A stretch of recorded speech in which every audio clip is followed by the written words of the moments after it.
Today we're at Microcare speaking to Mark Stemmet. Hi Vio, nice having you here. Microcare has been in operation for 34 years this year. We got involved 4 years ago, and at the moment I'm a shareholder, and it's also my responsibility to be the chief cook and bottle washer for the time being until we can get somebody who's prepared to take it over. Okay, Mark, tell us about some of your biggest challenges getting into the e-mobility sector. We believe we're probably the only people in the country that still build off-grid inverters. And the challenge came in with owning an EV and having to charge it and not wanting to pay Eskom and not being sort of held victim by load shedding, because an EV doesn't work very well if you can't fill it up. So the challenge was, when we identified this as a problem, is to find out what existed in the market and what we could piggyback on to go forward. And that there was a big hole. There was nothing in the market. So our challenge was that we sort of had to develop from protocols that are published on how the cars communicate, but we had nothing that we could piggyback on from hardware that could in actual fact make the cars charge. So we started from the ground up, developing our own PC boards and our own software, and that has primarily been the biggest challenge to date. So Mark, can you tell us about the product that Microcare is currently developing under the Kickstart Fund? Okay, so there are two which are our priorities at the moment, which we've got funding for from yourselves. The one is taking a single, what we call variable speed charger, which was developed locally, and we don't believe there's anything else like that available in the world at the moment.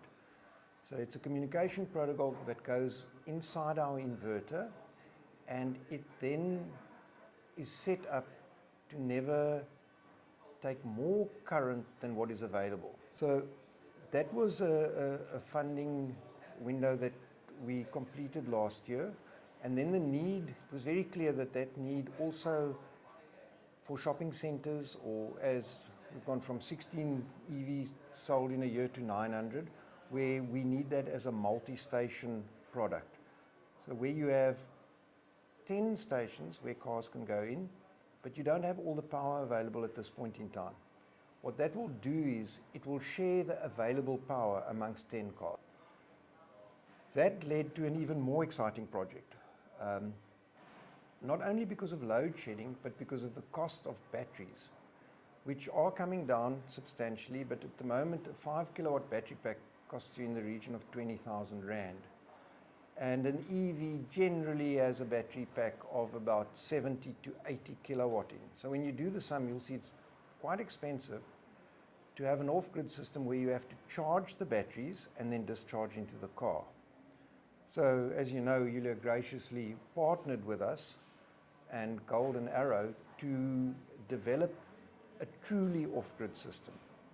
So what we have done is we've taken our multi-point power tracker, which is a very efficient way of taking PV electricity, controlling it and changing it into the correct voltage and the correct current for use to charge a battery.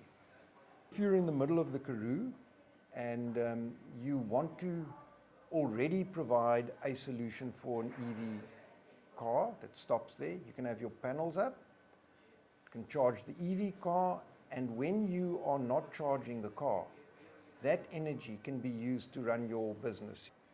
We are not aware of anything else like that happening in South Africa. What is the next step for your company in pursuing your e-mobility and related goals?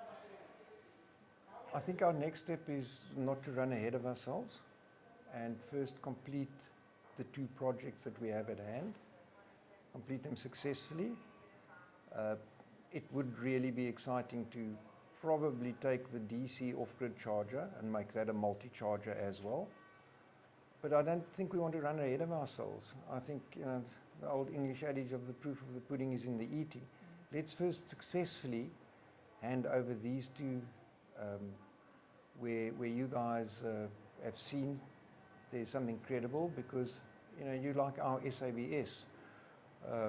the problem in South Africa is that what we are doing doesn't have a test standard for. So we've got to create credibility in the market, and the only way we can create that credibility is by having a product that's robust and that works.